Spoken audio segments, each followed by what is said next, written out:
Everyone, welcome back to my channel. तो इसमें हम हिस्ट्री पढ़ने वाले हैं क्लास 6 की। इसके हमने 4 चैप्टर कंप्लीट किए हैं, जिसमें हमने क्या क्या पढ़ा था। स्टोन एज के बारे में पढ़ा था हम लोगों ने कि स्टोन एज में क्या क्या करते थे लोग, क्या करते थे, क्या खाते थे, कहाँ रहते थे, ये सब पढ़ा। फिर हमने देखा सिविलाइजेशन के बारे में, जो सभ्यता का निर्माण हुआ वो कैसे हुआ, लोग कैसे एक साथ रहने लगे, कैसे शहरीकरण हुआ। शहरीकरण एज इन सिविलाइजेशन में पहले लोग विलेज में रहते थे, फिर अर्बन जगह पे आए, दैट इज शहर में रहने लग गए। उसके बारे में पढ़ा, लोगों के घर के बारे में पढ़ा, एंड फिर वो कैसे ख़त्म हुआ वो भी पढ़ा। अब हम देखेंगे what books and burials tell us about. Chapter 1 में हमने पढ़ा था कि हमको कैसे पास्ट के बारे में पता चलता है। उसमें हमने रीड किया था कि हमको किताबों से पता चलता है। किताब डजंट मीन्स कि हमने किताब या बुक मेंशन किया था, हमने अलग अलग रिटन स्क्रिप्ट के बारे में मेंशन किया था कि इन चीज़ों में रिटन हमको मिला था। ठीक है, मतलब हमको राइटिंग से पता चलता है। अब हमको राइटिंग से पता चलने वाला है। अब तो हम कौन सा एरा पढ़ने वाले हैं। देखो, अगर हम बुक्स के बारे में पढ़ने वाले हैं तो पुरानी बुक्स को क्या कहते थे, वेद। तो हम इस पूरे टाइम को जिसमें वेद लिखे गए उसको हम क्या कहेंगे, वैदिक एरा। ठीक है, तो इसमें हम वैदिक एरा पढ़ने वाले हैं और मेगालिथ्स के बारे में पढ़ने वाले हैं। Megaliths is a burial site. ठीक है, मतलब जहाँ पे लोगों को दफनाया जाता था, वो जो दफन की गई चीज़ें हमको मिली हैं, चीज़ें प्लस जो स्केलेटन्स मिले हैं, जैसे जिस तरह वो स्केलेटन्स मिले हैं उनसे हमको क्या पता चलता है, ये हम देखेंगे। ठीक है, तो let's begin our topic class 6 history, what books and burial tell us about. पहले हम देखते हैं कि हम इस चैप्टर में क्या क्या पढ़ने वाले हैं। पहला, ओल्डेस्ट बुक। ओल्डेस्ट बुक क्या होगी, इंडिया की ओल्डेस्ट बुक क्या होंगी, वेदास। ठीक है, तो हम क्या पढ़ेंगे, वेदों के बारे में। दूसरा, फैमिली ऑफ इंडियन लैंग्वेजेस। आपने ध्यान दिया होगा, अगर कश्मीर से कोई कन्याकुमारी जाता है तो क्या होता है, बहुत सारे चेंजेस आते हैं, लैंग्वेजेस में भी चेंजेस आते हैं। और दोनों लैंग्वेजेस और कुछ लैंग्वेज ऐसी होती हैं जो एक दूसरे से मिलती हैं। जैसे तुम पढ़ो हिंदी और तुमसे कोई बोले गुजराती तो तुम थोड़ा बहुत समझ सकते हो, पर अगर तुम हिंदी बोलते हो, तुम हिंदी जानते हो और तुमको कोई आके तेलुगु में बात करेगा तो तुम नहीं समझ पाओगे। क्यों? दोनों के वर्ड अलग अलग हैं, दोनों के जो शब्द हैं वो अलग अलग हैं। ठीक है, तो शब्द अलग अलग होने से हमको क्या समझ में आता है कि दोनों का जो ओरिजिन है, बेसिक है, आधार है, जहाँ से दोनों की उत्पत्ति हुई है, वो क्या होंगी, अलग अलग। दोनों की ओरिजिन अलग अलग होंगी, मतलब वो दो अलग अलग फैमिली से बिलोंग करते होंगे। तो हम रीड करेंगे कि इंडिया में जो इतनी सारी लैंग्वेजेस हैं वो कौन कौन सी फैमिली से बिलोंग करती हैं। फिर हम देखेंगे लाइफ्स ऑफ वेरियस पीपल, जो अलग अलग लोग रह रहे थे वो कैसे रह रहे थे, क्या क्लासिफिकेशन था, कैसे लोग जिया करते थे, उसके बारे में देखेंगे। फिर हम देखेंगे स्टोरी ऑफ मेगालिथ्स, बड़े पत्थरों की कहानी। मेगा मतलब क्या होता है, बड़े, लिथ्स मतलब क्या होता है, पत्थर। चैप्टर 1 में हमने पढ़ाया था। ठीक है, तो वैसे ही हम क्या पढ़ेंगे, बड़े पत्थरों की कहानी पढ़ेंगे। Some special features of burials, जो देखो पहले भी जो जितनी भी चीज़ें हैं वो तो दफन हो गई हैं। ठीक है, पर जो जगह जहाँ पे लोगों को इंटेंशनली डेथ के बाद दफनाया जाता था, उसके स्पेशल फीचर्स क्या हैं, वहाँ से हमको क्या पता चलता है, वहाँ से स्पेशली हमको क्या पता चलता है, वो रीड करने वाले हैं। ठीक है, तो क्वेश्चंस को अच्छे से देख लो, क्योंकि हम लोग इन्हीं क्वेश्चंस का आंसर लास्ट में देने लायक होंगे। एक चीज़ और समझ लो, जैसे मान लो ये इंडिया है, हाँ पूरा वो मत समझ लेना कि हाँ बेसिक बना रही हूँ, जस्ट मैप। ये मान लो पूरा इंडिया है, मतलब मैप एज इन मैप नहीं बना रही हूँ, जस्ट कॉन्सेप्ट क्लियर कर लो कि जैसे मान लो ये इंडिया है, तो इंडिया में क्या था, इतनी कनेक्टिविटी नहीं थी। जैसे अभी तुम देखो, इंसान पैदा कहीं और हुआ है, रह कहीं और रहा है, पढ़ कहीं और रहा है, जॉब कहीं और लग रही है, उसकी फैमिली कहीं और है, वो जॉब कहीं और कर रहा है। ठीक है, तो पहले लोग कहीं के भी ऐसा नहीं होता था। पहले लोग क्या होता था, एक ही जगह पे रहते थे, उसके सारे रिलेटिव्स वो सब आसपास ही रहते थे, ज़्यादा दूर नहीं रहते थे। क्यों? क्योंकि तब इतना अच्छा लाइक एरोप्लेन्स, शिप्स, ये सब नहीं थे।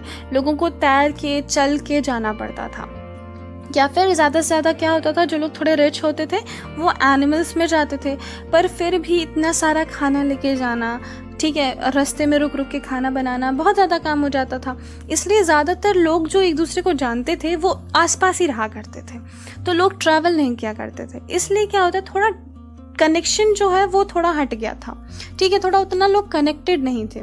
तो उसी टाइम पे क्या हो रहा था, एक एरिया में वैदिक एरा चल रहा था, मतलब लोग वहाँ पे बुक्स लिख रहे थे, और दूसरी जगह पे क्या चल रहा था, मेगालिथ्स वाला काम। मतलब लोग वो बड़े पत्थरों की कहानी वाला काम चल रहा था। तो दो चीज़ें चल रही थी इंडिया में और दोनों एक साथ चल रही थी। तो याद रखना, वैदिक एरा और स्टोरी ऑफ मेगालिथ्स दोनों एक ही टाइम की हैं। ऐसा नहीं है कि वैदिक एरा ख़त्म हो गया फिर स्टोरी ऑफ मेगालिथ्स हुए, नहीं, दोनों क्या है, एक साथ ही थे। वैदिक एरा और मेगालिथ एक ही टाइम पे चल रहा था, बस अलग अलग जगहों पे चल रहा था। ठीक है, मतलब जैसे मान लो कि एमपी में चल रहा है मेगालिथ और यूपी में चल रहा है वैदिक एज। ठीक है, तो ऐसे एक ही टाइम पे अलग अलग चीज़ें हो रही थी। अब देखो, सबसे पहले हमको क्या पढ़ना था, ओल्डेस्ट बुक के बारे में। तो हम सबसे पहले क्या पढ़ेंगे, द अर्लीस्ट बुक के बारे में। सबसे पहली बुक, मतलब जो हमारे लिए सबसे पहले बुक है, इंडियन जो पहली बुक थी वो कौन सी है, ऋग्वेद। ठीक है, ऋग्वेद 4 वेदों में से एक है। तो देखना, जो सबसे पुरानी बुक्स हैं उनको हम क्या कहते हैं, वेद कहते हैं। 4 वेद हैं हमारे और चारों अलग अलग चीज़ों में बेस्ड है। मतलब हमारे पास 4 बुक हैं और चारों अलग अलग सब्जेक्ट्स की हैं। ऐसा नहीं है कि जो चीज़ ऋग्वेद में लिखी है उसी के बारे में एलैबोरेट फॉर्म में लिखा है। ठीक है, अलग अलग चीज़ों के बारे में, जैसे एक बायो की है, एक केमिस्ट्री की है, एक फिजिक्स की है और एक मैथ्स की है। ठीक है, ऐसा है। ऐसा नहीं है कि एक 10th की मैथ है, फिर 12th की है, फिर BSc, फिर MSc, ऐसी नहीं है। एक अलग अलग बुक है। ठीक है, इसको कौन सी लैंग्वेज में लिखा गया है, वैदिक संस्कृत। याद रखना, जो संस्कृत हम अभी पढ़ते हैं और जो संस्कृत वेदों में लिखी हुई है वो अलग अलग संस्कृत है, अलग अलग लैंग्वेजेस है। ठीक है, मतलब एक ही लैंग्वेज है पर अलग अलग फॉर्म की है। जो वेद ऋग्वेद है वो सबसे ओल्डेस्ट है। इसको टाइमलाइन की जैसा याद रखना, सबसे पहले किसका नाम लिखा है, ऋग्वेद का। मतलब सबसे पहले किसको लिखा होगा, ऋग्वेद को। सबसे लास्ट में किसका नाम लिखा है, अथर्ववेद का। इसका मतलब क्या है, सबसे लास्ट में हमको कौन सा मिला होगा, अथर्ववेद। और जो सामवेद है और यजुर्वेद, ये क्या है, 2nd और 3rd रिस्पेक्टिवली हमको मिले हैं। ऋग्वेद ओल्डेस्ट है। कब लिखा गया था, 3500 साल पहले, 3500 साल पहले। ये कैसे मिला था हमको, मैन्युस्क्रिप्ट के फॉर्म में। आई होप आपको पता होगा कि मैन्युस्क्रिप्ट क्या होता है, नहीं पता तो चैप्टर 1 देखो। मैन्युस्क्रिप्ट किस में लिखे गए थे, बिर्च ट्री के, जो बिर्च पेड़ रहता है, एक पेड़ है जिसका नाम है बिर्च, उसकी पत्तियों में लिखे गए थे। ये हमको कहाँ से मिला, कश्मीर से। कहाँ से मिला हमको, कश्मीर से। कब, 150 साल पहले।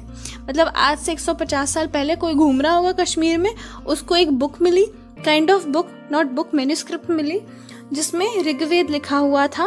ठीक है, कहाँ मिली, कश्मीर में। ऋग्वेद में 10 मंडलास हैं। 10 मंडलास का क्या मतलब है, 10 सेक्शंस हैं। जैसे कि क्वेश्चन पेपर में होता है section A, section B, section C, section D, 1 number, 2 number, 3 number और 5 नंबर वाले क्वेश्चन अलग अलग सेक्शन में रखते हैं। ऐसे ही जो ऋग्वेद है उसमें 10 सेक्शन है। मतलब बुक को अलग अलग सेक्शन में डिवाइड किया गया है ऑन द बेसिस ऑफ अलग अलग चीज़ें जो उसमें लिखी होंगी। तो इसमें जो है, इसमें बहुत सारे हाइम्स हैं। हाइम्स का क्या मतलब होता है, जैसे रामायण में क्या होता है, चौपाइयाँ होती हैं। रामायण में अपन चौपाई पढ़ते हैं।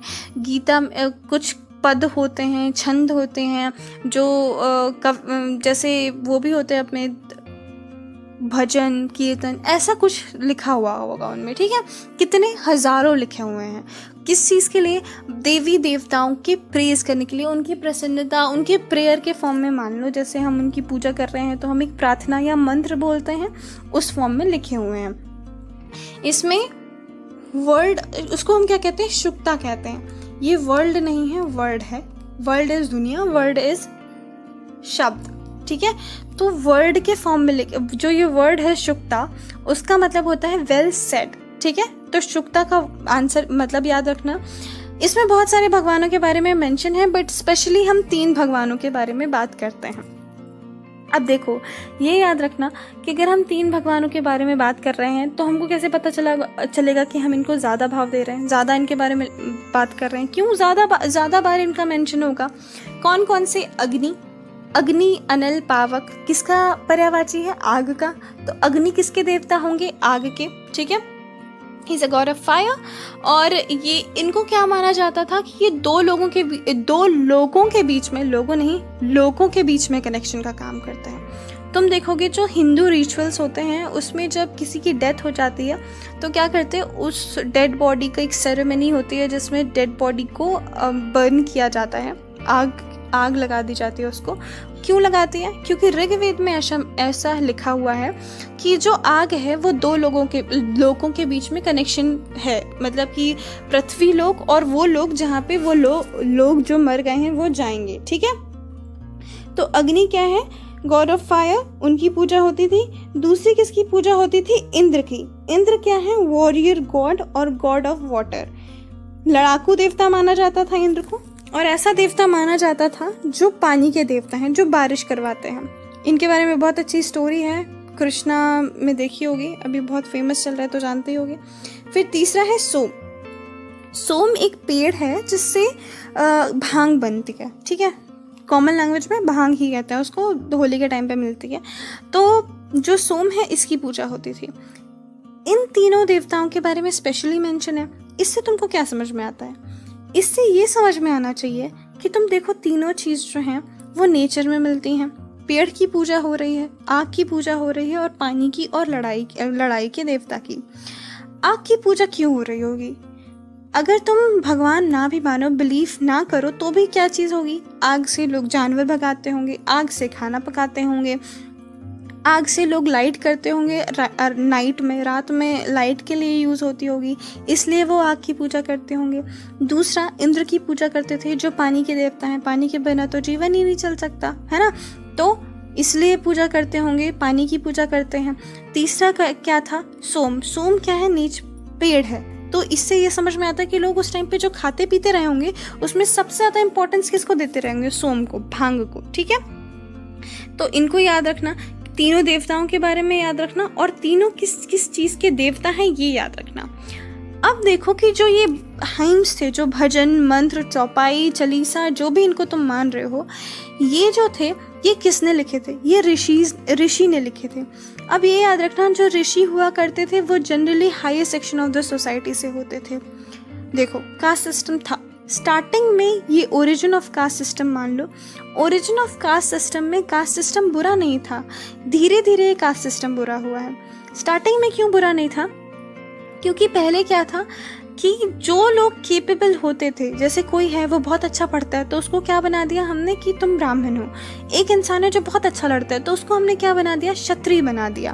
धीरे धीरे क्या हुआ, जो मतलब फिर ऐसे ही होता था, जैसे कोई lower section of the society से है इंसान तो वो बहुत अच्छा पढ़ता है तो उसको हमने ब्राह्मण बना दिया। उसके दोस्त हैं, जो भाई हैं, वो नहीं पढ़ते, वो लड़ते अच्छे हैं तो उनको हमने क्षत्रिय बना दिया।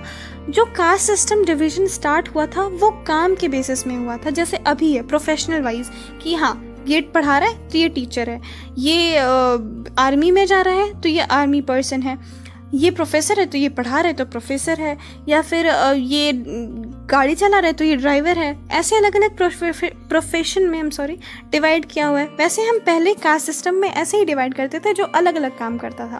धीरे धीरे क्या हुआ? नेपोटिज्म आ गया। जैसे अभी के टाइम पे जो बड़ा नेता है उसके बच्चे को हमने क्या बना दिया? नेता बना दिया। जो एक्टर का बच्चा है उसको हमने एक्टर बना दिया। क्यों? क्योंकि लोगों को ये लगने लगा कि जो जैसी फैमिली है, फैमिली अपने बच्चों को वैसे ही पालती है। जैसे अभी मान लो जो बड़ा एक्टर है तो लोगों को लगता है अगर वो एक्टर है तो उसका बेटा तो वैसे भी फेमस होता है, उसको वो ही चीज़ें बताई जाती हैं जो एक्टिंग स्किल्स के लिए अच्छी हैं, तो क्या होता है वो अच्छा एक्टर बन जाएगा। ऐसे ही लोगों के दिमाग में क्या हुआ? नेपोटिज्म आ गया। लोगों को लगा कि जो ब्राह्मण है उनका जो बच्चा है वो अच्छा ही पढ़ेगा, क्योंकि उसके पापा पढ़ते रहते हैं इसलिए वो भी पढ़ता रहता होगा। ठीक है, इसलिए ये बाद में क्या हुआ? बुरा हो गया। लेकिन पहले का सिस्टम अच्छा था। तो जो ये हाइम्स थे ये ब्राह्मण द्वारा, जो ऋषि थे वो लिखा करते थे, कुछ औरतें लिखा करती थी और कुछ वो भी लोग लिखा करते थे जिनके parents lower section of the society से हैं। इससे क्या समझ में आया कि जो लोअर सेक्शन ऑफ सोसाइटी का जो इंसान है वो भी पढ़ रहा था तो उसको हमने ब्राह्मण बना दिया जिसने हाइम्स लिखे। ठीक है, तो इसलिए हाइम्स कौन कौन लिखता था ये याद रखना।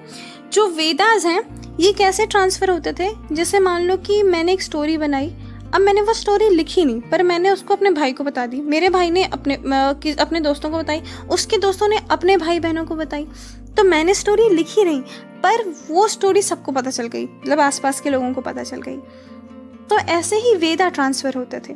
वेद जब बने तो लिखे नहीं गए, वेद ऐसे ट्रांसफ़र होते थे कि जैसे मेरे गुरु हैं, उन्होंने मुझे वेद पढ़ाया, मैंने उसको रट लिया, मेरे दिमाग में बैठ गया, अब मैं अपनी जो नेक्स्ट जनरेशन होगी उसको वो वेद पढ़ा दूंगी और वो रट लेंगे और नेक्स्ट जनरेशन को बताएंगे।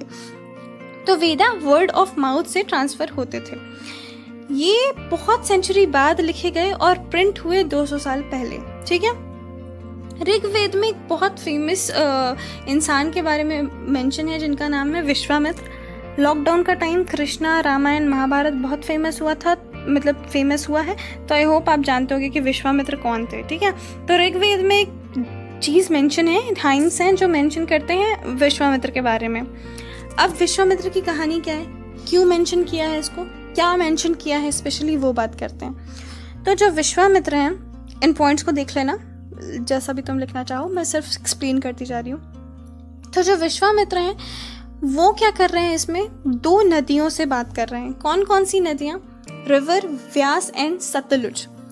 जो ये हाइम्स हुआ करते थे ये ऐसे डायलॉग्स के फॉर्म में भी हुआ करते थे, जैसे 2 लोग बात कर रहे हैं पर गा गा के, ठीक है। तुम अभी भी जितने भी सॉन्ग्स होंगे ज़्यादातर उसमें कन्वर्सेशन ही चल रही होती है गा गा के, ऐसे ही जो ये हाइम्स हैं ये गा गा के वाला कन्वर्सेशन है। तो ये जो विश्वामित्र हैं वो 2 नदियों से बात कर रहे हैं, व्यास और सतलुज से, ठीक है। क्या बात कर रहे हैं, वो कह रहे हैं विश्वामित्र कि मुझको रिवर क्रॉस करने दो, मुझको जगह दे दो ताकि मैं चल के पाँव चला जाऊँ, क्रॉस कर लूँ रिवर, ठीक है। और वो रिवर को किससे कंपेयर करते हैं, हॉर्स एंड काउज से। इससे तुमको क्या समझ में आता है, हॉर्स एंड काउ से क्यों कंपेयर करते हैं। देखो, अगर मुझे किसी से काम करवाना है तो मैं उसको ये तो नहीं बोलूँगी तुम बहुत बुरी हो, तुम बहुत ज़्यादा ख़राब हो, लेकिन मेरा काम कर दो। क्या बोलूँगी, कुछ अच्छे से कंपेयर करूँगी। अगर ये रिवर को हॉर्सेस एंड काउ से कंपेयर कर रहे हैं तो इससे क्या समझ में आता है कि तब के लोग हॉर्स और काउ को अच्छा मानते थे। इसमें एक चीज़ और मेंशन है कि जैसे देखो, हॉर्सेस को क्यों इम्पोर्टेंस देते थे, क्योंकि हॉर्स क्या करते थे, युद्ध के टाइम पे, वॉर के टाइम में यूज़ आते थे। उनकी पावर बहुत तेज होती है, वो स्पीड से दौड़ते हैं। तो फ्लो के लिए बोल रहे हो कि आप बहुत तेज बहते हो, कैसे घोड़ों की तरह दौड़ते रहते हो, ठीक है। गाय का क्यों मेंशन है, क्योंकि गाय हमारी माता है, ठीक है। तो गाय हमारी माता है इसलिए गाय मेंशन की गई है। वो बोलते हैं कि जैसे जो गाय है वो अपने बछड़े काफ्स की देखभाल करती है, वैसे ही जो गाय है वो मतलब जो रिवर है वो मैनकाइंड की रक्षा करती है, ठीक है। इसलिए ये कंपेयर कर रहे हैं। वो पावर फोर्स को रथ एंड पावर ऑफ इंद्रा से कंपेयर कर रहे हैं। जो जितने पावर से, जितने फोर्स से नदी बह रही है उसको वो किससे कंपेयर कर रहे हैं, इंद्र की पावर से और इंद्र के रथ से। मतलब इतना तेज दौड़ रहे हो जैसे कि जो इंद्र है उसका रथ दौड़ रहा होगा, और इतने पावर है आपके पास जितनी इंद्र के पास पावर होगी। उसमें जो रिवर है वो क्या रिप्लाई कर रही है, कह रही है कि नहीं, मैं रुक नहीं सकती, तुम जानते हो, तो तुम मेरी पूजा मत करो, मुझसे प्रार्थना मत करो, मैं नहीं रुकने वाली, ठीक है। अब देखो, अब हमने ये स्टोरी पढ़ ली। अब ये स्टोरी क्यों इम्पोर्टेंट थी, मतलब ठीक है वो बात कर रहे थे, ये बात कर रहे, ऊपर से रिवर ने मना भी कर दिया कि नहीं मैं नहीं हटूंगी, मैं तो चल रही हूँ, तुम क्यों प्रार्थना करना बंद कर दो, वो ये बोल रही है। तो अब ये सोचो कि इस चीज़ के बारे में पढ़ना इम्पोर्टेंट क्यों था। इस चीज़ के बारे में पढ़ना इम्पोर्टेंट इसलिए था क्योंकि इससे समझ में आता है कि आर्यंस कहाँ रहते होंगे। Geography where Aryans used to live. Aryans कौन थे, ऐसे कहते थे कि ग्रुप ऑफ पीपल थे, वो अंटार्कटिका में रहते थे और वहाँ से वो माइग्रेट करके कहाँ आ गए, यहाँ बाकी पूरी दुनिया में फैल गए अलग अलग जगह पे। तो इंडिया में जो हायर सेक्शन था ब्राह्मण का और क्षत्रिय का, उनको हमने क्या बोला, आर्यंस। तो ये जो आर्यंस थे, तो देखो विश्वामित्र क्या है, ब्राह्मण क्या है, हायर सेक्शन ऑफ सोसाइटी, मतलब वो क्या रहे होंगे, आर्यंस रहे होंगे। और अगर वो 2 रिवर क्रॉस करना चाहते हैं मतलब वो कहीं आसपास रहते होंगे, ठीक है। तो इससे हमको ये समझ में आता है कि आर्यंस कहाँ रहते थे। It shows what society think about reverse, cause and horses. इससे ये समझ में आता है कि लोग नदियों के बारे में, हॉर्सेस के बारे में और गाय के बारे में क्या सोचते रहे होंगे। इस ऋग्वेद में हमको ये भी चीज़ एक समझ में आती है कि जो सतलुज और व्यास है वो ज़्यादा इम्पोर्टेंट है गंगा और यमुना से। क्यों, अगर हमें किसी का इम्पोर्टेंस समझ में मतलब अगर कोई इंसान हमसे बात कर रहा है और हम जानना चाहते हैं कि इसके लिए ज़्यादा इम्पोर्टेंट क्या है, तो उसके वर्ड्स को ध्यान दो। वो जितनी बार वो वर्ड रिपीट करेगा उसका मतलब वो उतना इम्पोर्टेंस उसको दे रहा है, ठीक है। तो जैसे व्यास और सतलुज का नाम जो ऋग्वेद है उसमें बार बार मेंशन है। इससे क्या समझ में आता है कि जो व्यास और सतलुज है वो उसके लिए बहुत इंपॉर्टेंट है, ठीक है। गंगा और यमुना का सिर्फ एक बार आता है। इससे क्या समझ में आता है कि व्यास और सतलुज के कंपैरिजन में गंगा यमुना उतने फेमस नहीं है, उस टाइम पे थोड़े लेस फेमस हैं, ठीक है। It do tell about that, ये भी बताता है कि जो रिवर्स हैं उनकी पूजा की जाती थी। क्यों? क्योंकि वो उनसे प्रार्थना कर रहा है। ये नहीं है कि हाँ मैं तो जाऊंगा, लड़ रहा है या फिर उनको गाली दे रहे हैं, नहीं, गाली as an bad word, sorry for using it, but ऐसे कुछ नहीं बोल रहे। वो नॉर्मली उनसे प्रार्थना कर रहे हैं कि प्लीज़ आप मुझे रास्ता दे दो, आप बहुत महान हो। इससे क्या समझ में आता है कि वो उनकी पूजा करते थे, ठीक है। वैसे भी हमने पहले पढ़ा कि वो गॉड ऑफ वाटर की पूजा करते थे। तो अगर पानी की पूजा कर रहे हैं तो रिवर की तो करेगा ही, एक है कि पत्थर की पूजा करने से अगर लोग सुधर जाते हैं तो मैं पहाड़ की पूजा करूँगा। तो अगर लोग पानी की पूजा कर रहे थे तो रिवर की तो पूजा करेंगे ही। अब हम देखते हैं फैमिली ऑफ लैंग्वेज। कौन सी जो लैंग्वेज है वो कहाँ से बिलोंग करती है? पहली है संस्कृत। सॉरी, पहले हम कौन सी लैंग्वेज के बारे में पढ़ रहे थे? वैसे संस्कृत के बारे में। तो Sanskrit is a basic of family called Indo European. जो इंडिया और यूरोपिया की लैंग्वेज है, यूरोपियन लैंग्वेजेस हैं, उसकी जो बेसिक मानी जाती है वो कौन मानी जाती है? संस्कृत। देखो, त्वम नाम किम अस्ति, नाम, ठीक है। हिंदी में क्या बोलते हैं? नाम। संस्कृत में क्या बोला? नाम। इंग्लिश में क्या बोलते हैं? नेम। कॉमन, एक जैसा नहीं लग रहा नाम नेम? इससे क्या समझ में आता है कि ये एक ही जगह की हैं, क्योंकि वर्ड्स एक जैसे हैं, ठीक है। ग्रास, घास, एक जैसे वर्ड्स हैं। क्या समझ में आता है? एक जगह से ओरिजिन हुआ होगा। लेकिन अगर मैं बोलूँ कुछ वर्ड्स अलग भी हैं, जैसे अंधेला और डार्क। अंधेला डार्क दोनों अलग अलग होता है, तो कुछ वर्ड्स अलग भी हैं, बट बहुत सारे जो वर्ड हैं वो एक जैसे हैं, मतलब एक फैमिली से हैं, ठीक है। दूसरा कौन सा है? असमी, गुजराती, हिंदी, कश्मीरी एंड सिंधी। ये भी कहाँ से हैं? इंडो यूरोपियन से। इसीलिए तुम देखना गुजराती जो कुछ वर्ड होते हैं वो हिंदी से सिमिलर होते हैं, तुमको समझ में आ सकती है। लेकिन जो नॉर्थ ईस्टर्न है वो तिब्बतो बर्मन फैमिली से आती है। तेलुगु, तमिल, कन्नड़ और मलयालम ये द्रविडियन फैमिली से आते हैं। वेरेज जो झारखंड की लैंग्वेज है और सेंट्रल इंडिया की है वो कौन सी है? ऑस्ट्रो एशियाटिक, मतलब जो ऑस्ट्रेलिया की लैंग्वेज है उससे मेल खाती है। तो देखो, इतनी 5 लैंग्वेजेस, 5 फैमिली तो हमने अभी पढ़ ली। उसके बाद क्या होता है? धीरे धीरे रहते रहते भी लोग वर्ड्स को चेंज करते रहते हैं। जैसे पहले हम हिंदी जानते थे, हमने क्या बोला? बिस्कुट। उसके बाद चेंज हुआ, क्या हुआ? बिस्किट। उसके बाद क्या हुआ? कुकीज। मतलब एक ही चीज का 3 नाम रख दिया हमने अभी तक, ठीक है। मतलब अभी तक वेरी रिसेंट टाइम में, ठीक है। फोटो, पिक्चर, पिक, चेंज होता गया। ऐसे ही क्या है, जो लैंग्वेजेस हैं वो धीरे धीरे इतने टाइम से बोली जाती हैं कि जो बोली जाती थी उनसे चेंज होती गई।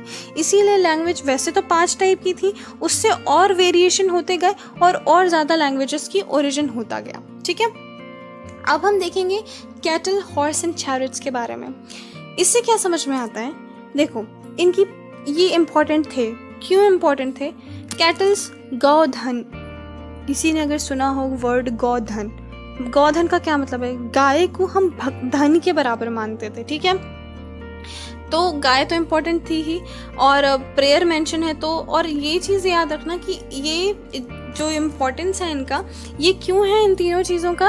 ये तीनों चीज़ नॉर्मल लाइफ में यूज़ होती थी। और ये भी मेंशन ऋग्वेदा में, उस टाइम का जो वेद है ऋग्वेद, उस टाइम की जो बुक है उसमें मेंशन है कि लोग इन सब के लिए पूजा क्या करते थे। गाय के लिए पूजा करते थे, और बच्चों के लिए, स्पेशली मेल चाइल्ड के लिए। क्यों? पेट्रियार्की, पितृ सत्ता, ठीक है। जो मेल है, मेल डोमिनेंस सोसाइटी है अपनी थी, है भी कुछ कुछ पार्ट्स में तो है भी, तो उसके लिए सन को एम्फेसिस दिया गया। तो आप समझ सकते हो कि तब भी लड़कों को एम्फेसिस दिया जाता था। अब हम देखेंगे रीजंस ऑफ बैटल।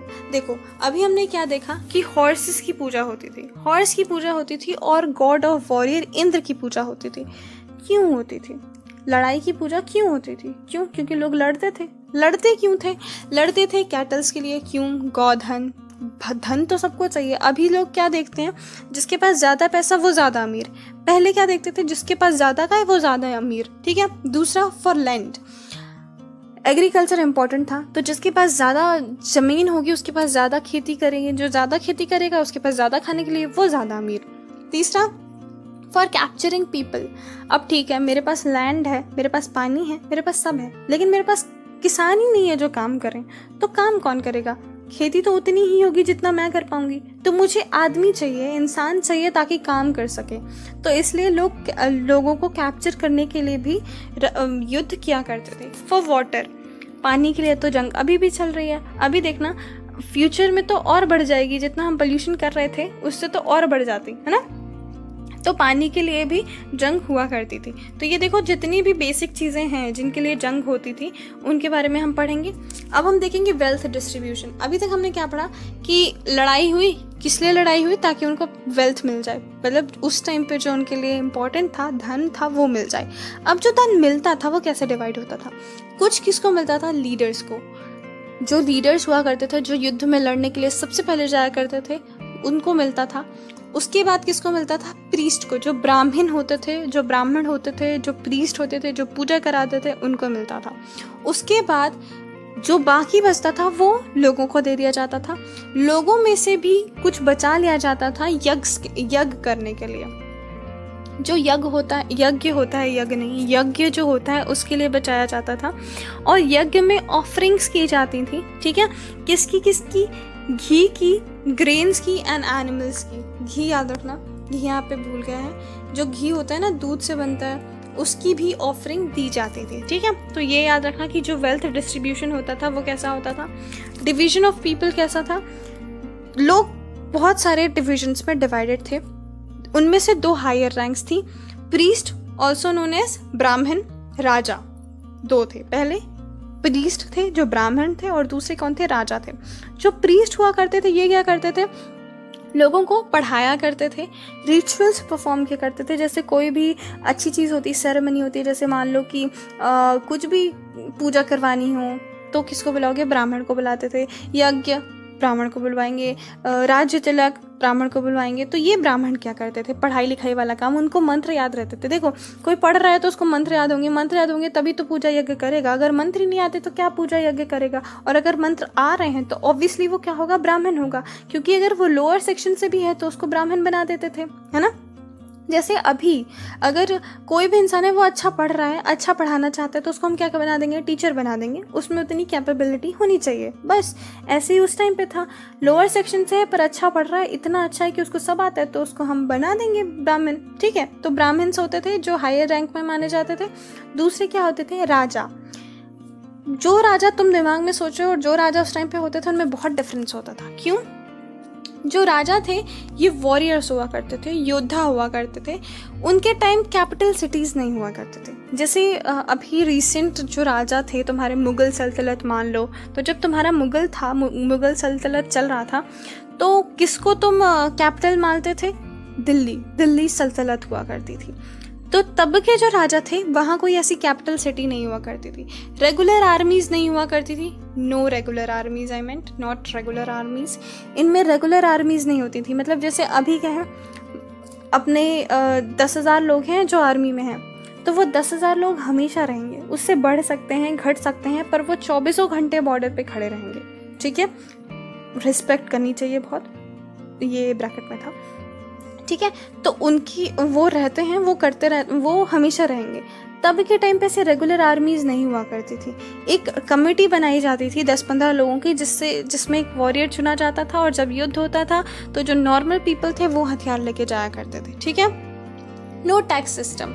क्यों? क्योंकि उस टाइम पे ऐसा टैक्स नहीं होता था कि तुम पैसे दे दो टैक्स के, उसमें नहीं होता था। लोग काम करवाया करते थे कि जैसे ठीक है, अगर हमको इससे टैक्स लेना है तो उसकी जगह पे हम क्या करेंगे? उससे कुछ काम करवा लेंगे। जैसे एक मजदूर है, उससे हमको कुछ लेना है, टैक्स लेना है, तो हम क्या बोलेंगे? तुम बिल्डिंग बना दो, ठीक है। Son automatically not succeed to their father. मतलब ऐसा नहीं होता था कि राजकुमार है और राजकुमार राजा बन जाएगा। क्यों? क्योंकि कास्ट सिस्टम नहीं था, नेपोटिज्म नहीं था। जो बाकी पूरे विलेज में, जैसे मैं मान लो राजा हूँ, ठीक है, मतलब रानी हूँ, मतलब ठीक है, एक इंसान है वो राजा है, और पूरे विलेज में कोई दूसरा बच्चा है जो बहुत अच्छा लड़ता है, बहुत ज़्यादा स्मार्ट, इंटेलिजेंट, राजा बनने के लिए जो क्वालिटी चाहिए वो उसमें है। ठीक है। तो राजा का बेटा राजा नहीं बनेगा, वो राजा बनेगा जिसमें कैपेबिलिटी है, ठीक है। तो इसलिए ये याद रखना कि वहाँ पे जो डिविजन्स थे वो कास्ट सिस्टम में नहीं थे, जो डिवीजन ऑफ पीपल थे वो कास्ट सिस्टम में नहीं थे, वो बेसिस में थे उनके काम पे। जो अदर लोग बनते थे, बचते थे, एक तो राजा हो गया, एक ब्राह्मण हो गया, जो अदर थे उनको हम क्या कहते थे, जनास और विश, ठीक है। ये क्या होते थे, एक लाइक जैसे कि अब अभी आपने सुना होगा कि जो कृष्ण थे वो यदुवंशी थे, तो ऐसे वंशज टाइप के चलते थे, ठीक है। और जनता, जन ये कहा जाता था बाकी लोगों को। एक ग्रुप ऑफ पीपल होते थे जिनको दासा और दास्या कहा जाता था। ये रिचुअल परफॉर्म नहीं करते थे, मतलब जैसे यज्ञ हो रहा है तो वहाँ पे एक ब्राह्मण होगा, राजा होगा, कुछ और भी लोग हो सकते हैं, जो जनमानस थे, जो नॉर्मल लोग थे सोसाइटी के, वो भी हो सकते हैं। पर जो दासा और दासी होते थे ये नहीं हुआ करते थे, ये रिचुअल परफॉर्म नहीं करते थे, ये अलग लैंग्वेज बोला करते थे, नॉर्मल लैंग्वेज जो बाकी सब बोल रहे हैं वो नहीं बोला करते थे, ठीक है। लेटर बाद में दासा, जो मेल आदमी होते थे उनको दासा बोलते थे, और जो फीमेल होते थे उनको दासी बोला करते थे, ठीक है। इनको क्या बोला जाता था कि ये जो ओनर है जिसके अंडर पे ये काम कर रहे हैं ये उनकी प्रॉपर्टी है, जैसे ह्यूमन ट्रैफिकिंग जैसा, कि अगर मेरे कोई, मतलब मेरा नहीं, मैं अपना नहीं बोलूँगी, किसी और की जैसे कोई एक ब्राह्मण है, उसकी एक नौकर है, तो वो क्या है, उसकी बिलोंगिंग है।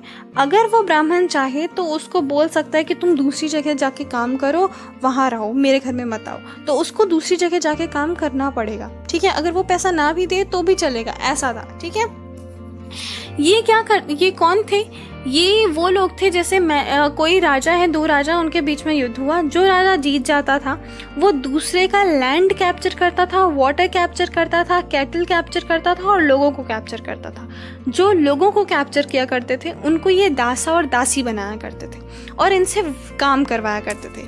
इतने सारे एस क्यों लगे हैं, क्योंकि बहुत सारे काम करवाया करते थे, ऐसा नहीं कि चलो बस छोटा सा काम करा दिया, बहुत सारे काम करवाते थे, ठीक है। तो ये सेक्शंस ऑफ सोसाइटी के डिविजन्स हो गए। अब देखो, वैदिक एज और मेगालिथ दोनों एक साथ चल रहा था, तो हमने वैदिक पढ़ लिया। अब हम मेगालिथ्स के बारे में पढ़ते हैं। मेगालिथ्स का क्या मतलब है, बड़े पत्थर। अब हम इनकी कहानी पढ़ रहे हैं। तो क्या है, कुछ एरिया जैसे डेक्कन, साउथ इंडियन, कश्मीर और नॉर्थ ईस्ट, यहाँ पे क्या हुआ, जब लोगों को दफनाया गया, बरी किया गया, तो उनके ऊपर बड़े बड़े पत्थर रखे जाते थे, ठीक है। इनको साइलेंट पहरेदार भी बोला जाता था, जो चुपचाप बैठ के पहरा दे रहे हैं, ठीक है, वो भी बोला जाता था। ये क्या करते थे, बहुत सारे बड़े बड़े पत्थर बोरियल साइट्स की मार्क के लिए प्रेजेंट रखते थे, और ये 3300 साल पहले की बात है, मतलब 3000 साल की बात है। किसी को दफनाने के बाद उसके ऊपर पत्थर रख दिया, ताकि लोगों को, आसपास के लोगों को जब भी कोई आए तो उनको पता चले कि अच्छा यहाँ पे कोई दफन है, ठीक है। अलग अलग टाइप से दफनाया जाता था, अलग अलग टाइप से पत्थरों के अरेंजमेंट होते थे। जैसे मान लो एक पत्थर रख दिया तो हमको समझ में आया, बहुत बड़ा सा पत्थर रख दिया तो इसके नीचे बरियल साइड हो सकता है। दूसरा क्या करते थे, एक पत्थर रखा, उसके चारों तरफ पत्थर पत्थर पत्थर पत्थर घुमा घुमा के रख दिए, मतलब बहुत सारे पत्थरों से सराउंड कर दिया। तो ये भी एक टाइप का वही था, बरियल साइड ही हुआ करता था। What we get out of megaliths, megaliths से हमको क्या पता चला, जब हमने उसकी खुदाई की तो हमको पता चला कि डेड बॉडीज़ के साथ decorative items, pot, tools, weapon of iron, skeleton of horse and ornament of silver and gold मिले हैं। मतलब गहने मिले, पॉट मिले, बहुत सुंदर सुंदर चीज़ें मिली कुछ, ठीक है। इससे क्या समझ में आया कि लोगों को लगता था कि आफ्टर लाइफ दो चीज़ें हो सकती हैं। पहली, लोगों को ये विश्वास था कि मरने के बाद लोग किसी और लोक में जा रहे हैं, किसी और लोक में जिएंगे, तो सारा सामान वो बोलते थे साथ में लेके जाओ, यहाँ से हम तुमको साथ में भेज रहे हैं, ताकि जैसे कोई भी इंसान होता है जिसको अर्ली स्टेब्लिशमेंट करना होता है, जैसे मैं कहीं यहाँ से अकेले कहीं जाऊँगी तो मुझे घर चाहिए, थोड़ा बहुत सामान चाहिए, कपड़े चाहिए, पानी पीने के लिए फ़िल्टर चाहिए, ठीक है, ऐसे अलग अलग, खाना बनाने के लिए गैस चाहिए, अलग अलग चीज़ें चाहिए, है ना। तो लोग क्या करते थे, जैसे अभी मेरी फैमिली क्या करेगी, अगर मान लो मुझे एक जगह से पॉइंट ए से पॉइंट बी में शिफ्ट होना है, तो क्या करेगी मेरी फैमिली, मुझे कुछ सामान देगी, ताकि तुम दूसरी जगह जहाँ जा रहे हो वहाँ तुम्हें बहुत सारा सामान इकट्ठा ना करना पड़े, तुम्हारे पास सामान हो। ऐसे ही लोग क्या करते थे, उनको सामान के साथ दफनाते थे, ताकि जब वो मरे जाए तो वो ये सामान लेके जाए, ताकि उसको ज़्यादा सामान इकट्ठा करने की ज़रूरत ना हो। दूसरा बिलीफ क्या हो सकता है कि लोगों को लगता था कि जब ये ट्रैवल करते थे लोग किसी एक जगह से, मान लो किसी को कहीं से भी यूपी से हरियाणा जाना है, तो लोगों को उनको खाना लेके जाते थे, एनिमल्स लेके जाते थे, वेपन लेके जाते थे कि रास्ते में कोई अगर शेर मिल जाएगा तो क्या करेंगे, मारेंगे। भूख लगेगी तो खाना बना के खाएंगे। खाना किस में खाएंगे, पॉट मतलब मटका या कुछ होना चाहिए जिसमें खाना बनाया जा सके। तो ये सब चीज़ें लोगों को दी जाती थी, किसके लिए, रास्ते के लिए। क्योंकि हो सकता है ना कि अगर इंसान यूपी से हरियाणा जा रहा है तो हरियाणा में उसका दोस्त हो जो उसको अच्छे से खाना वाना दे, घर रहने के लिए दे, सब दे, लेकिन रास्ते में तो कोई नहीं मिलेगा उसको, तो रास्ते में इसलिए सामान उसको दिया जाता था। ठीक है, तो हो सकता है लोगों को ये लगता हो कि लोग जब यहाँ से मरने के बाद जहाँ जाएंगे वो रास्ता कवर करने के लिए इनको ये सब सामान चाहिए पड़े। ठीक है, तो for happy journey they use to bury the everything with them. ठीक है, Some dead bodies were found with valuable items। मतलब कुछ लोग जो थे उनको बहुत सारे सामान के लिए साथ बांधा गया था, जैसे कि सोना, हीरा, मोती, अच्छे स्टोन्स, अच्छे कपड़े, इनके साथ दफनाया गया था। बाकी कुछ थे उनको कैसे बहुत नॉर्मल सा जो ऑर्डिनरी सामान होता है उसके साथ, बेसिक सी चीज़ों के साथ दफनाया गया। इससे क्या समझ में आता था, लोगों की लिविंग स्टैंडर्ड्स अलग अलग थे। कोई बहुत अमीर था, कोई बहुत गरीब था, मतलब डिविजन्स हो गए थे। कभी कभी क्या होता था, जो मेगालिथ हमको मिलते थे, जो एक बड़ा सा पत्थर है उसके नीचे सिर्फ एक स्केलेटन मिलता था, और कभी कभी क्या मिलते थे, बहुत सारे स्केलेटन मिलते थे। तो तुम क्या सोच सकते हो, जैसे हाँ ये देखो ये बहुत सारे बड़े बड़े पत्थर रखे हुए हैं सराउंड करके, ये बहुत सारे पत्थर सराउंड करके रखे हुए हैं, ये बहुत सारे पत्थर सराउंड करके रखे हुए हैं। तो इससे क्या समझ में आता है, बरियल्स हैं। और ये देखो एक आदमी का स्केलेटन है जिसने बहुत सारा गोल्ड पहना हुआ है या गोल्ड के सामान लिए हुए हैं। ठीक है, तो ये अलग अलग बरियल साइट्स थी जो हमने दिखाई। अब देखो क्या होता था कि जैसे मान लो कि एक डेड बॉडी मिली है, इसके ऊपर पत्थर रख दिया, मतलब एक गड्ढा किया, उसमें ये डेड बॉडी रखी, और डेड बॉडी के बाद क्या किया, उसको पत्थर से ढक दिया। लेकिन कभी कभी क्या होता था, इसमें बहुत सारी डेड बॉडी मिलती थी, तो ऐसा तो हुआ नहीं होगा कि सब एक साथ मर गए, उनको दफना दिया। हो भी सकता है, पर यह भी हो सकता है कि एक साथ ना मरे हों। ऐसा क्यों मानते हो, क्योंकि यहाँ पे पॉट होल्स मिले हैं। क्या होता था कि जैसे एक को दफनाया, पर फिर धीरे धीरे हमने सोचा कि सारी फैमिली को एक साथ दफनाएं। हो सकता है लोगों को लगा हो कि शायद दूसरे लोक में जो लोग जाएं वो सब एक साथ जाएं, सारी फैमिली एक साथ जाए, मरने के बाद सब एक साथ मिल जाएं। ठीक है, तो इसलिए ऐसे होल्स हुआ करते थे। तो जैसे एक आदमी दफना, उसके ऊपर पत्थर रखा, फिर एक पोर्ट होल था, वहां से दूसरे आदमी को भी इसके पास पहुंचा दिया उसकी डेथ के बाद। ठीक है, तो ऐसा भी हुआ करता था। इंपॉर्टेंट बरियल साइट क्या है, ब्रह्मागिरी, फिर आदिचापल्लू, और मोस्ट इम्पॉर्टेंट है इनाम गांव। क्यों इम्पॉर्टेंट है, देखते हैं। इनाम गांव में क्या हुआ था, इसमें ये रिवर गोंड के बीच में है, ट्रिब्यूटरी भीमा की जो ट्रिब्यूटरी है, मतलब भीमा एक रिवर है, उसकी एक दूसरी ट्रिब्यूटरी है, उससे एक रिवर निकली हुई है, उसकी जगह, उसके साइड में एक जगह है, वहाँ उसको हम क्या कहते हैं, इनाम गांव। कब सिविलाइजेशन हुआ था इसका, 3600 ईयर अगो से 2700 ईयर अगो के बीच में लोग वहाँ रहा करते थे। इसमें क्या है, जो अडल्ट्स हैं उनको सीधा लिटाया गया है, जो बरियल साइट्स हैं उसमें, और उनका सर किस साइड किया गया, नॉर्थ के डायरेक्शन में। ठीक है, ये तो नॉर्मल बात है, मतलब ठीक है, एक स्पेशलाइजेशन हो गई कि सबका सर किस साइड पे है, नॉर्थ के साइड पे है। लेकिन वहाँ पे एक आदमी की बरियल मिली है, मतलब एक आदमी मिला है वहाँ पे दफनाया हुआ, उसका यार वो बहुत ज़्यादा, मतलब बहुत इम्पोर्टेंट आदमी रहा होगा। ये कैसे पता चलता है, उसको एक 5 कमरे के घर के आंगन में मिट्टी के बने हुए जार में दफनाया है, जो ऐसा है और जिसमें 4 पाँव हैं। ठीक है, तो तुम सोच सकते हो एक आदमी को दफनाने के लिए पूरा घर बनाया, 5 कमरों का आंगन बनाया, उसमें एक मिट्टी का जार रखा, उसमें उस आदमी को दफनाया। और तुम सोच सकते हो जिसके लिए घर बनाया उसके लिए सामान कितना दफनाया होगा। ठीक है, तो मतलब ये आदमी ने सोचा होगा कि मैं तो पूरा घर लेके जाऊंगा, मुझे वहाँ कुछ स्टैब्लिश नहीं करना होगा। ठीक है, तो इससे तुमको क्या समझ में आता है, कुछ लोग कितने एफर्ट करते थे आफ्टर डेथ लाइफ, जो आफ्टर डेथ की लाइफ पे वो बिलीव करते थे, उसको अच्छा बनाने के लिए। जो स्केलेटन मिलता था उससे हमको एक चीज़ और समझ में आती थी कि जैसे मुझे कोई स्केलेटन मिला तो मुझसे एक चीज़ ये समझ में आएगी कि इसका जेंडर क्या रहा होगा। क्यों? जो मेल हिप होता है, हिप इज कमर के नीचे वाला हिस्सा, तो जो मेल हिप होता है वो उसका साइज छोटा होता है और जो फीमेल होता है उनका लार्जर होता है टू डिलीवर द किड, बच्चों को, ऑफस्प्रिंग को डिलीवर करने के लिए। ठीक है, तो इससे हमको जेंडर समझ में आ जाया करता था कि अच्छा ये स्केलेटन है तो इसका जेंडर क्या होगा।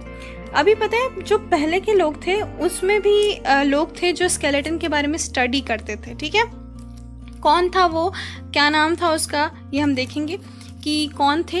लेकिन अभी ये याद रखो कि जो जेंडर है वो पता चल जाता है हमको स्केलेटन से।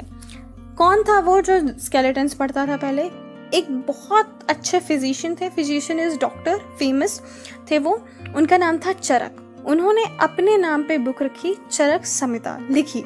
वो किसके बारे में थी? मेडिकल थी वो बुक, मेडिकल स्टडी। जैसे पहले के लोग जो अभी के लोग जो मेडिकल करते हैं वो दूसरी बुक्स पढ़ते हैं, पहले के लोग इसी की बुक पढ़ते रहे होंगे, इन्हीं की बुक पढ़ते रहे होंगे, आई मीन नॉट इसी की। कहते हैं कि इन्होंने सर्जरी का स्टार्टिंग किया था। इन्होंने जब बुक लिखी उसमें इन्होंने 306 बोन्स के बारे में लिखा। आप अलग अलग सोर्सेस पे जाओगे, अलग अलग नंबर ऑफ बोन्स बताएगा, बट 306 इज मतलब बहुत सारी जगह पे 306 मेंशन है, इसलिए 306 से अच्छा आप अप्रॉक्स 300 लिखना। तो 306 बोन्स के बारे में उन्होंने बताया। मॉडर्न जो एनाटॉमी है उसमें इतनी नहीं होती। क्यों नहीं होती? क्योंकि उन्होंने कार्टिलेज, जॉइंट्स और टीथ इनको भी जो ऐड कर दिया था बोन्स में। ठीक है, इसलिए इनकी 360 नहीं 306 बोन थी, 360 नहीं, आई एम सॉरी, 306 बोन थी। 306 हड्डियों के बारे में इन्होंने बताया था। इनका नाम याद रखना। और ये भी इम्पॉर्टेंट बुक है। अगर इम्पॉर्टेंट बुक के बारे में आता है तो सिर्फ 4 वेद की बुक्स बस नहीं है, ये भी इम्पॉर्टेंट है। थोड़ा बहुत चाइनीज सिविलाइजेशन के बारे में मेंशन है बुक में, एल्सवेयर में लिखा था कि जो अपनी हिस्ट्री बुक है उसमें बॉक्स है एल्सवेयर के नाम से, उसमें चाइनीज सिविलाइजेशन के बारे में लिखा है। तो सिर्फ 2 चीज़ें याद रखना, यहाँ ये सिविलाइजेशन थी वो भी 3500 ईयर अगो लिखना जानती थी। उनकी भी जो स्टोरीज है ना, कथाएं हैं, जैसे हमारी रामायण महाभारत, उनकी भी जो कथाएं हैं वो बहुत इंटरेस्टिंग है। ठीक है, और यहाँ पे ना क्या होता था कि हम लोगों को राइटिंग्स मिली हैं, वेयर ऑन नहीं ऑन, बस राइटिंग्स मिली हैं, मतलब लिखे हुए मिले, किसमें? बोन्स में।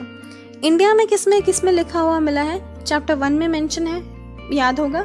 यहाँ किसमें मिला है हमको? बोन्स में। उनको हम कौन सी बोन्स कहते थे? Oracle bones. क्यों?